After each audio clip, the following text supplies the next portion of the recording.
The good Professor Gitule Naituli is here with us this morning, a fellow of the Kenya National Academy of Science, and joins us in the hot seat this morning. Good morning, Prof. Good morning. Karibu sana. Asante. You've been here in Guinea-Bissau.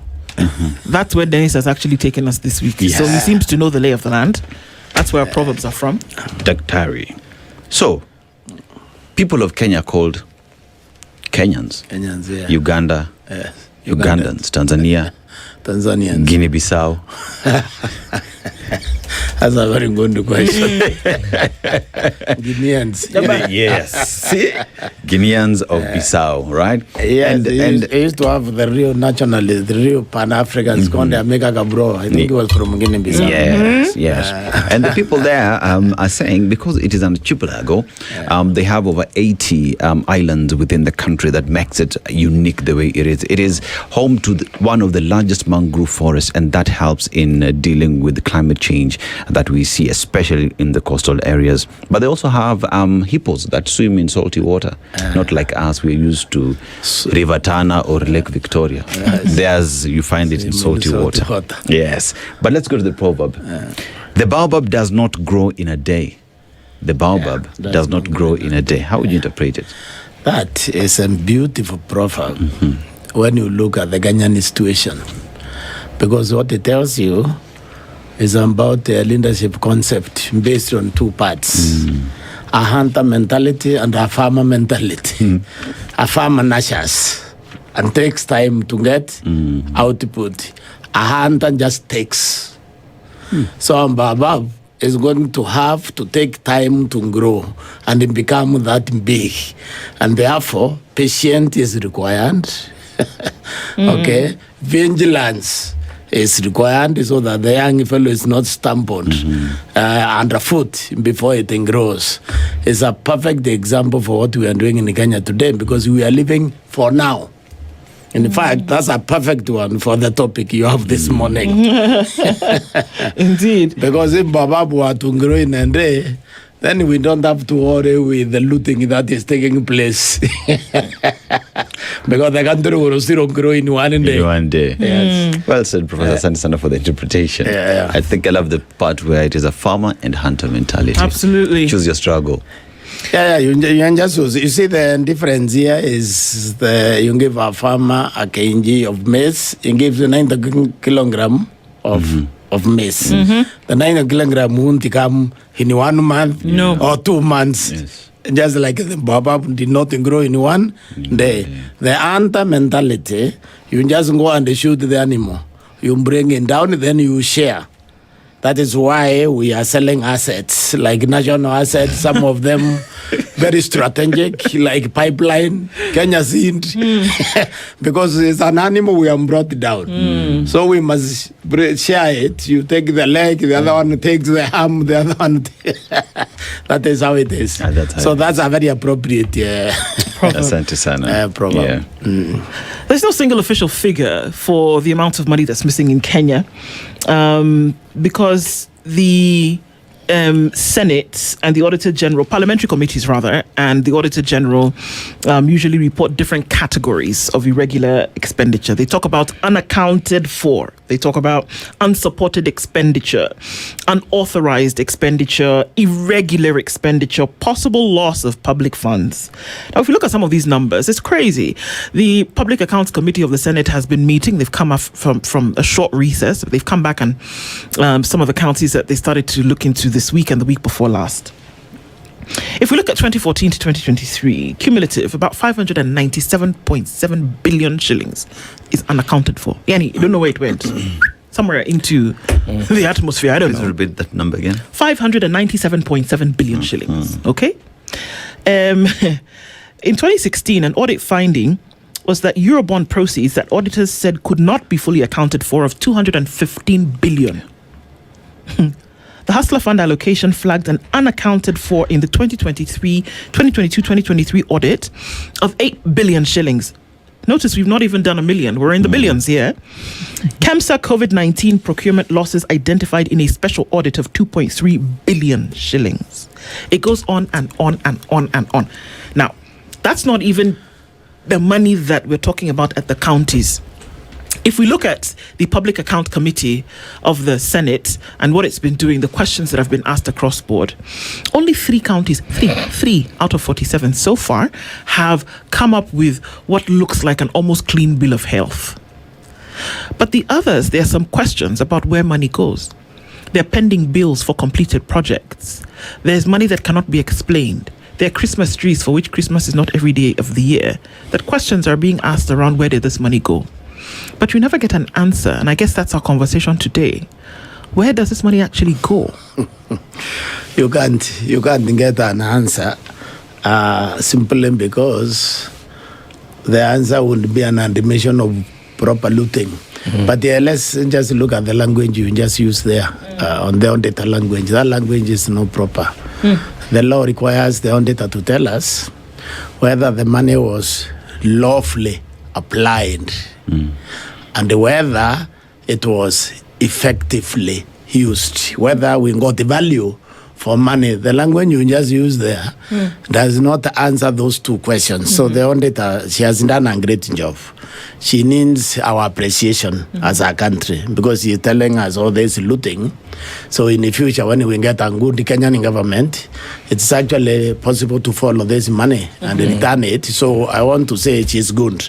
But she needs to stop using that language. Okay. We don't want to Unsupported be about documentation. an accountant for this. Because the business of the on-data is to tell us whether that money was lawful. If she didn't find evidence of proper use, simply state that the money was not lawfully used. The law was broken, the end of story. Not that there was not supported. This didn't have, no. That is a language of hiding. The other problem you have is the House. Is Parliament. You see, the stealing from Kenyans isn't deliberate. It's actually government policy that it must rob its people.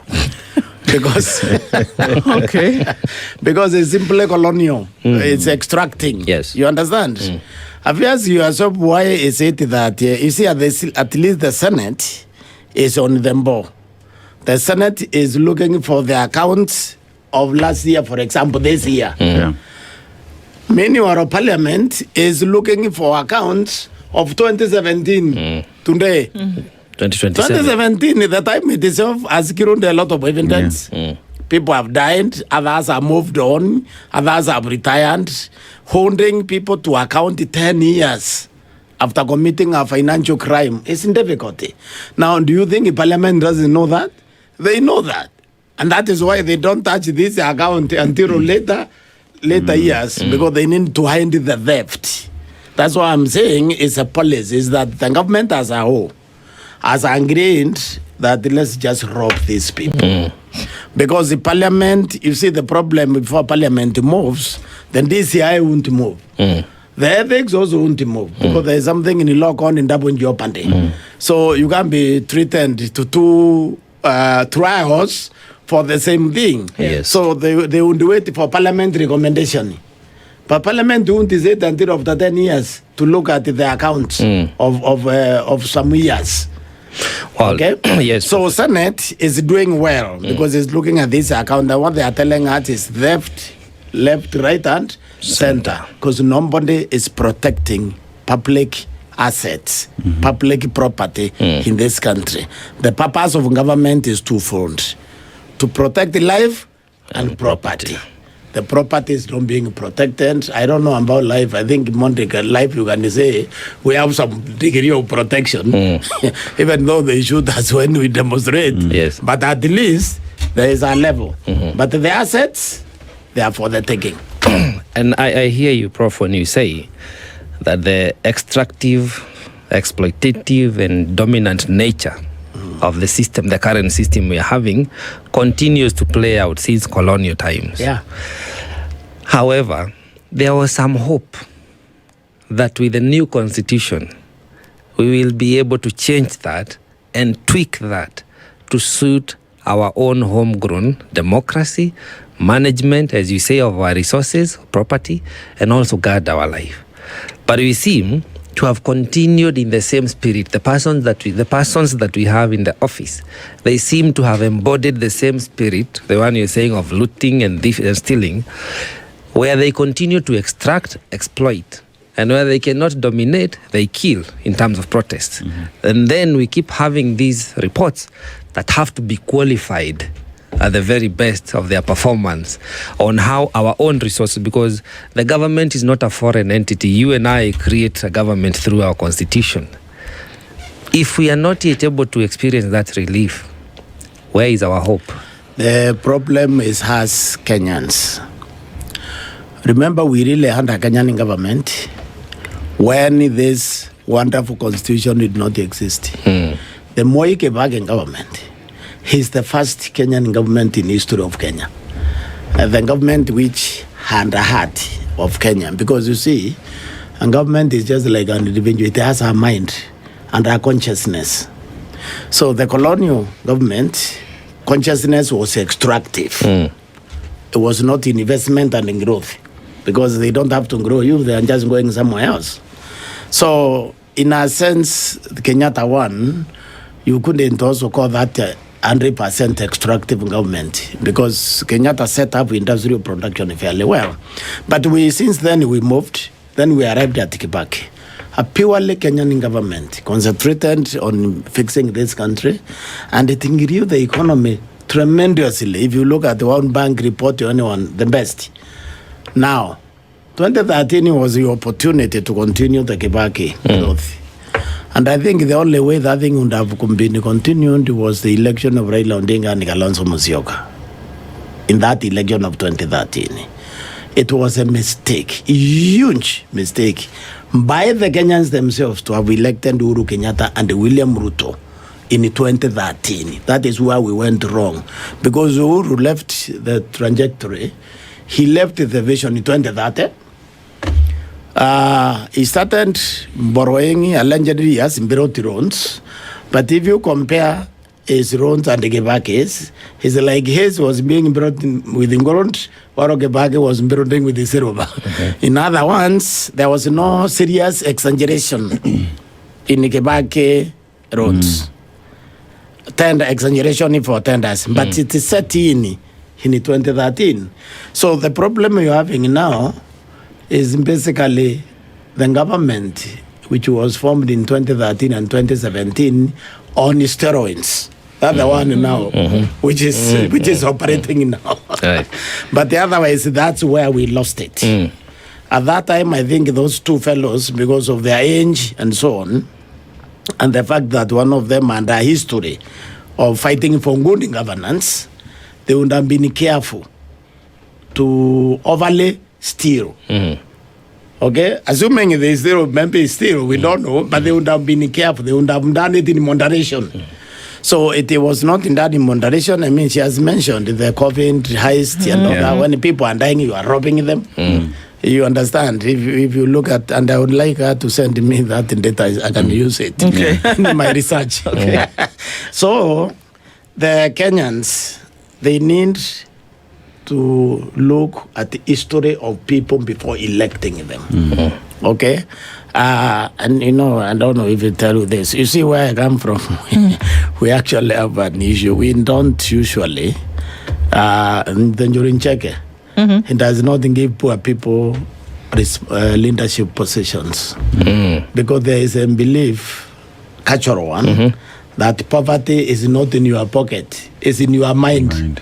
So if you are desperately poor, even if you give this whole country, you'll never be satisfied. You continue stealing. So one of my selling points when I was campaigning for Uhuru Kenyatta in 2013 was that his father stole for him, so he would not steal. But that didn't happen. It didn't happen like that. But now you can see that the logic in Imero, you can see is running out, because, I mean, you can see it live being demonstrated. Because the people robbing you, they're not exactly poor. But they have no heart.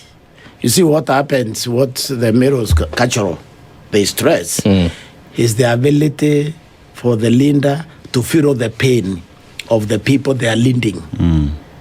Okay? Right. The theory is that when you are very miserably poor as you grow up, okay, and your father was also poor, that you developed a concept of survival. Okay? And the concept of survival denies you something called empathy. So now you don't have that feeling. You can't be moved. You can't be moved by misery of another person. That empathy, once it goes, is a primary thing in leadership. Once you don't have that one, you are not properly human. Yeah. Okay? Now, in your mind, life is a struggle. So you don't empathize with that when he's struggling, because that's what shouldn't be happening. That is what is normal. That is why next time somebody comes and tells you they didn't wear shoes, I don't know, they were like this, please run from that person. And Prof, you've just set the stage in what example means to any other person. And here then I look at both levels of governance. You look at the national government and how it's running its affairs. You look at the corruption cases, wastage that we see in billions every other day. And one says, if you have set the example, the counties will just do the very same thing, because why change? Why would we do different if the stage is set up there? Yeah. Because you talk about Mwai Kibaki. And when Mwai Kibaki got in and said, you know what, kulipa ushuru ni kujitegemea, right? There was a point where Kenyans were arresting police officers who were corrupt on the road, citizens who were arresting. It is an example that was set at the top. Are we looking at the counties are misbehaving because they see if the big man is misbehaving at the top, then why should I care? Exactly. I mean, once the counties are looking at the national government, the only way you can finish corruption in any country is getting a president who is absolutely, totally moral and completely non-corrupt. When that happens, the corruption will finish the same day. This is the example you are giving with the Kibaki when he took power. Okay? So the example is set at the top, basically. And they continue. But also, when we promulgated this constitution, when it was being made, we forgot one thing also. The ability of the citizens to own their leaders to account had not matured.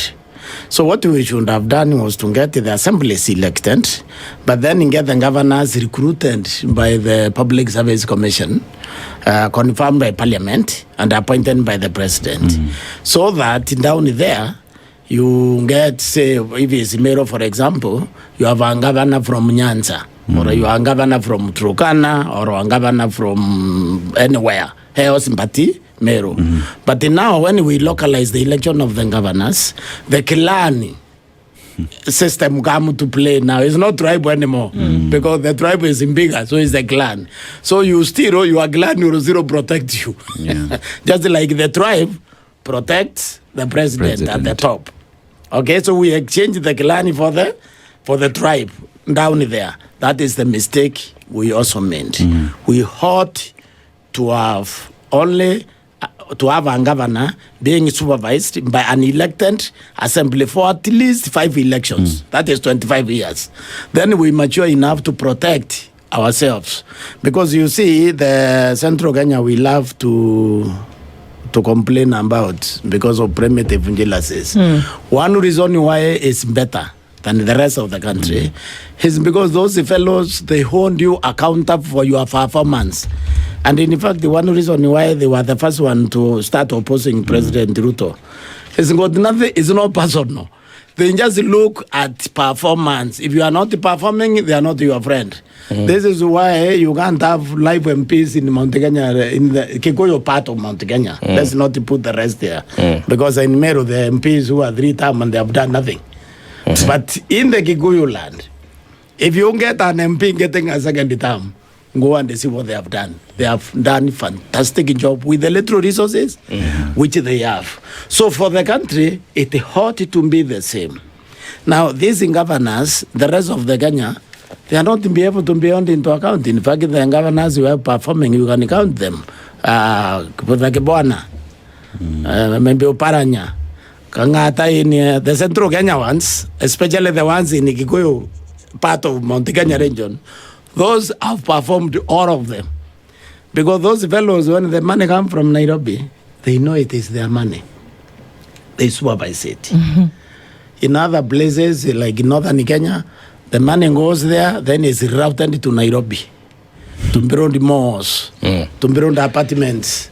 It's not even building the place. The same thing with the money. You know, the money going to Turkana or Mandera is more than the money going to Kiambu. But look what Kiambu governor has done with those money. The hospitals he has built within the last 4. If the national government you act like Wamatangi, today we would be begging Ruto, please to stay for another term. Well,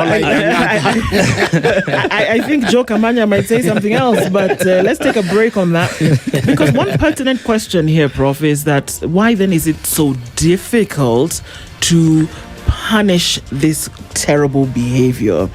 That when in other jurisdictions there is even a whiff of some, untoward behavior, you step aside for investigations to continue to carry on, and then something happens thereafter.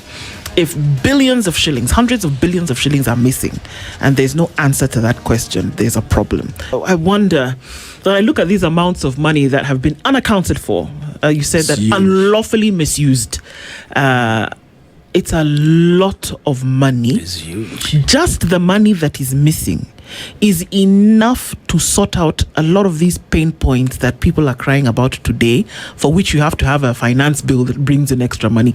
The money that is missing, the money that has been stolen, the money that has been inappropriately used is enough to balance out quite a number of sectors for which are pain points today. And if we are not bothered by that, then I don't know. But why is it so difficult to interrogate, investigate, and or prosecute on some of these matters? Why? Well, one, we have normalized theft. We have normalized corruption. And the part of that normalization also, we have to look at our culture. Our culture, some of us, is really bad. Because it tells you that the only stealing, if you steal from your tribe, then you have stolen. If you steal from Kenyans, you took. There's two different things here. Now, that culture is in Dandili, and that culture is mainly among the Normans. I'm talking like that because I'm one of those Normans. I'm one of those people who culturally, in Meru, theft is considered only if you stole from Meru. If you took from anyone else, you just took. Okay? Now, this is true for the other tribes, the Kalenjins, the Somalis. That's why they don't bother. When they steal, they don't feel anything. Now, the country has normalized this. And also our ignorance in the sense that not tying our suffering to the looting. Okay, you see this Mutuetu syndrome thing. But he's not your person. He's not sharing with you. He's only stealing for himself and his children. Okay? You are suffering together with us.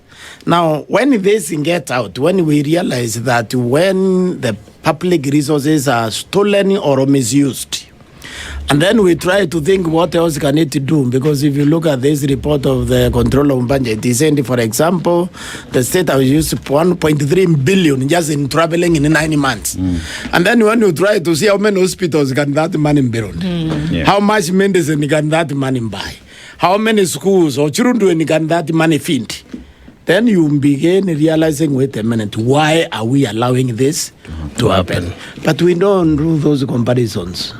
So we're kind of comfortable in our suffering.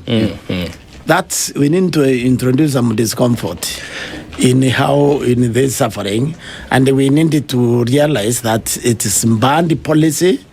It is people without a heart, because unfortunately for us, just take a look at the politicians even when they are speaking. What they say is not connected to their body. Look at their body language.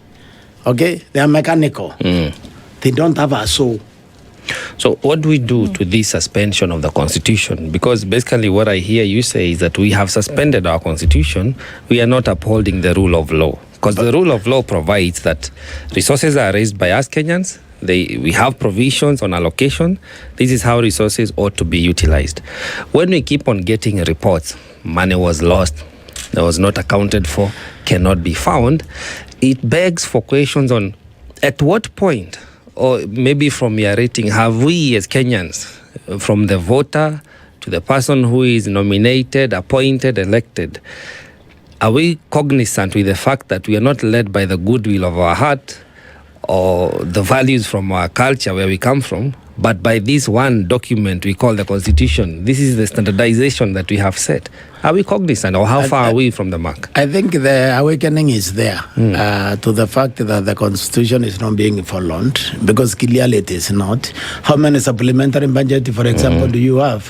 The Constitution, it says how supplementary is supposed to come. The law is very clear. Correct. That those are unforeseen. You can't just come spring another budget because you are finished what I gave you. You only came if what has happened could not be predicted when you are making them and they cannot be more than 10%, I think, yes, of the original. But that has been thrown through the window. And now I'm saying there is awakening again. Just remember the Gen Z demonstrations of 2024. Right. They were asking for 4 things. They were asking for good governance. They were asking for integrity in management of public affairs. They were asking for transparency and accountability. Right. That is constitutional. That is Article 10 is about Article 2C. Okay? Now, when the young people can come in those numbers asking for this before, it means the country is not lost. It means we are going towards recovering Kenya. Right. But of course, it won't be a journey. It's not going to be easy, because the people benefiting from the chaos, from failure to follow the law, from failure to implement the Constitution, those people are not going to allow that to come out easily, because unfortunately for Kenya, we are not known for producing good people. I mean... in what sense? People like in JM Karaoke, for example, are people who really deeply felt. So, you told us the policies you are perpetuating will produce 10 million in beggars and only 10 millionaires. Correct. And that is what has happened. So we don't produce people like that. We don't produce Amiga Cabros. We don't produce Mandelas. We don't produce Nyerere. We don't produce people with a heart, who are willing, like that Ethiopian doctor. I don't know if you saw some story last week in the social media, wonderful one. The doctor devoted himself to serving the people. So even when other people felt that they needed to help him and bring in donations, yes, he uses the money to buy the best equipment to serve his patients. We are not able to produce a Kenyan. Is there hope? Like that. But when you put it that way, Prof, you're painting a very dark picture. I know, I know it is. In 56 weeks, yes, we are going to the ballot. The election, yes. I know there is a hope, because at least you couldn't get those young people to make those demands. That's the first time after the war liberation, when Kimathi and others gave their lives for the country. The next one to hear something coming is sensible was not in the second liberation, was actually in the Gen Z demonstration. That's when you hear somebody talking about structural, something, fixing something which is structurally wrong. So that means we are not totally doomed. Okay. But we need to appreciate that, for example, the next election is consequential. If we don't get that one right, yes, then I think we are done. Now, so Prof, when we look at where we find ourselves as Kenyans, so there is the political class where we've seen all the bad manners, if one would call that have happened over time. And we as a people would as well need to look ourselves in the mirror and say, we have played part in that. Why? Because like you said, when you take from a Meru, that is stealing. When you steal from someone else, that is culture. You get it? So with that, then, we have seen individuals who, number one, have been flagged out to be corrupt. They've gone through the justice system, but what do we say? Nimtuetu. We vote those people into office despite having a record that suggests they should not be at the ballot anyway. You look at someone who served time, went to jail, they were found guilty by the court. What did we do as Wananchi? Voted them back in. And for some weird reason, we expect magic or somersault would happen, and those people would be able to represent us well. Is it time that, even as Wananchi, as we say, we need to fix the structural problems that exist? Perhaps the biggest structure that needs to be fixed is us in playing role in oversight, electing good leaders, and ensuring that the law is respected from the word go. Precisely. And you know, by what you are saying, you are touching on another problem. Big one. The Bible. The Christian religion. You know, the Christian religion, by emphasizing that you can actually be forgiven and you can turn yourself into a good person by merely being saved and all that, is what leads the Kenyan masses to actually accommodate people who have been to jail, people who have been accused of horrible crimes against humanity. Because you see, the Kenyans are naturally religious. And when they see the Bible, for example, they can see that Moses was called into leadership even though he had demanded somebody. So God can use you, regardless of your history. It's a very dangerous philosophy. That is the philosophy which has created the problem we're having. You know, traditionally in our Africanness, we never forgive a crime against people. You are atoned for it. We made your entire community pay for that crime. Then we forgive you after you have atoned. Okay? Now here we can just forgive you by lifting the Bible. Okay? And they're saying that now I'm a Christian and therefore you don't even have to confess. You know, the Bible itself says you need to confess before you are forgiven. But sometimes you need to go to the church with the Bible. You don't even have to confess and donate money. Okay? Yeah. And they will embrace you. And all your sins are forgiven. And then we give you responsibility. Then you go there and forget the Bible and mess us up. Okay? Because I have a very strong feeling that even when some Kenyan is elected president, we may need to swear them with the oath from their tribe. where they come from. Because there's the Bible, they lift it, they saw it's not connected to them. The next day they put it down, they even forget they took it. But traditionally you can't forget the oath. You see at home there, people commit crimes in Imero, they go to court, they lift the Bible, they swear to tell the truth, the whole truth, sorrow mingon, they put it down. They are released because they win the case. When they come there, you call them to the jury check now. Okay? You just call them, you call the jury with the goat or bamboo. They come. When they come, you take a stake, which everybody is stepping on a stake. And then you select them 7 men. You know, 7 is a bad in number. They escort you to an old pot in a bush. It's broken. It's very old. You tell them now. You see, there will be no witnesses. You will be your own witness. So you put that stake there in that pot. Okay? And as you put, you know you are putting your entire, you yourself, and anybody related to you is being put, unasema hapana, I can't do that, I didn't it. So now you confess. Now the punishment is prescribed. Now, why are you doing that? Because you are connected to that culture. Because the Bible is foreign. You are not connected to it. You don't feel anything about it. You merely use it. Now, who is stealing in Kenya? All this corruption, all those billions she is talking about. Who is taking? Christians. Do you understand? Because 85% of the thieves have to be Christians in Kenya. Because the other religions is only 15%. The trouble we have in this country is the religion is not connected to us. Religion is about doing good to the other human being. It's about serving community, society. It's about, and that's what it is, in giving yourself, when you give yourself to people, you have given yourself to God. We don't do that because what we're having is a foreign religion that is not connected to us. That is the other problem. That is why we make the mistakes. Because you listen to them, they go to a political rally, The salutation is Bwana asifiwe. Do you understand? They don't even believe in it. They don't believe. They are just using it as a slogan. Praise the Lord. To the politician, it's a slogan. It's a way to hype the masses. It's a way to hype the masses. And then God is also having a problem punishing them because you can only be punished by something you believe in. when you don't believe it, you can't. When the Mzungu gave me us, we gave him those areas where if the African is settled there, it will kill you. Did they kill the Mzungu?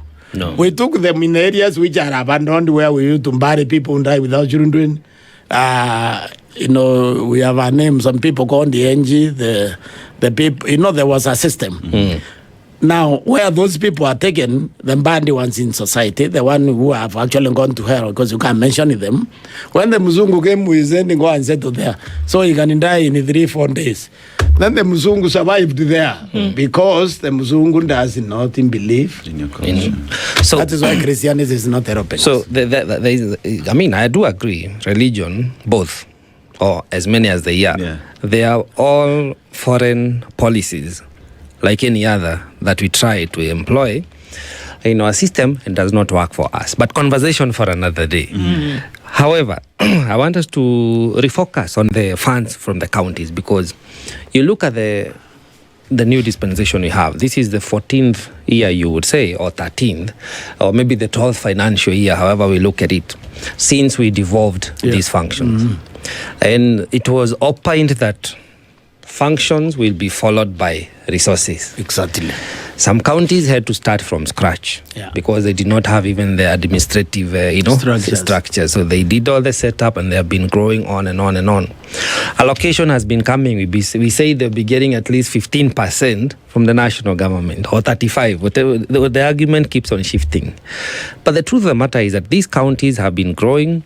They have grown their own source revenue. Nairobi prides itself today on collecting around 13.8 billion. In the last financial year, between then and now, they have grown by almost $1 billion.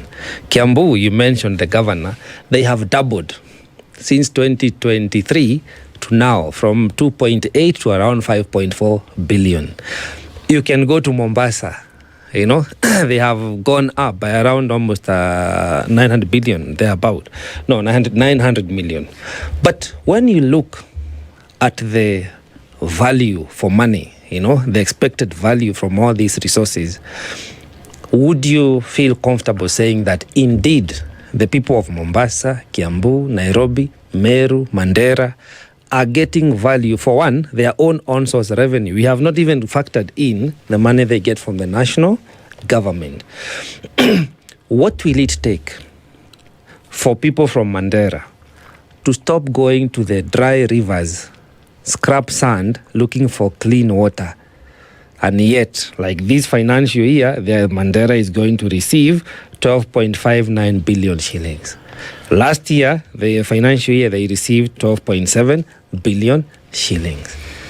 When will we match outcome with the resources that we dispense? When we can hold our leaders accountable for the resources we give them.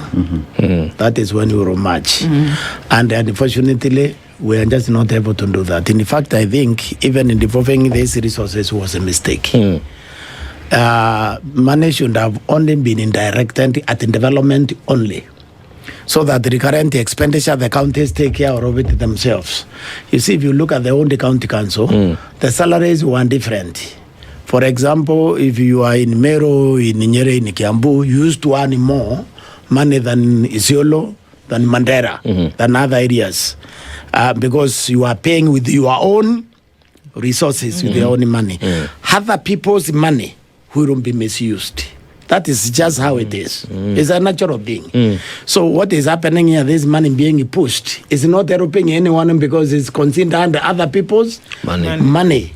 Okay? So what we should have done was strictly limit resources in going to any county, whether it's in Nairobi, whether it's Kiambu, to development only. You go and identify an hospital or around, we come and build it. If you want to employ now people, your brothers and your sisters, employ them, but you pay them with your own source revenue, own source resources. So all this money is going to recurrent. It's going to troubling. If you look at the reports of the Controller on Budget, 17 billion this year has been used in troubling only. So we are enriching airlines, other people's hotels, because for you to get the per diem, you must leave Kenya to get that money. So in fact, we need to pass a law where you calculate the per diem for 5 years after we elect you, then we pay you. We give you we assume you have troubled. We pay you the money. We save on the money you are going to put in hotels. We save on air tickets. Do you understand that? Right. The same thing we may have to do also with the corruption. Because look here, at time they bought contaminated mafuta Yes. for some billions. So first they use our money to poison us. We can have a law where they can just take the money without poisoning us. You see, because this thing is a better trade. Yes, a trend. You see, what you do is the way we can protect ourselves from these people. So there is nothing that is going to change until the citizens are able to own these people to account at the ballot. Because that's the only place where you can really own them to account. You reject them uniformly at the ballot. Okay? That is the only place where this thing can work. It has worked. We have an example.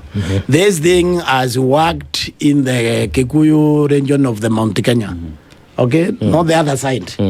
But in the Kikuyu region, it has worked. At one time, when I was a commissioner, I was talking to women in Nyeri. You go to a church, it's nicely, neatly built. You go to CNDF office, you can't compare with anything on the other side. And then I asked them, well, how do you people do your thing? You know, they told me, Malim, when the money comes from Nairobi to here, is our money. We now supervise it. Until the other Kenyans learn how to supervise this money. And then when the fellow refused to be supervised, they remove him. We will continue with this problem.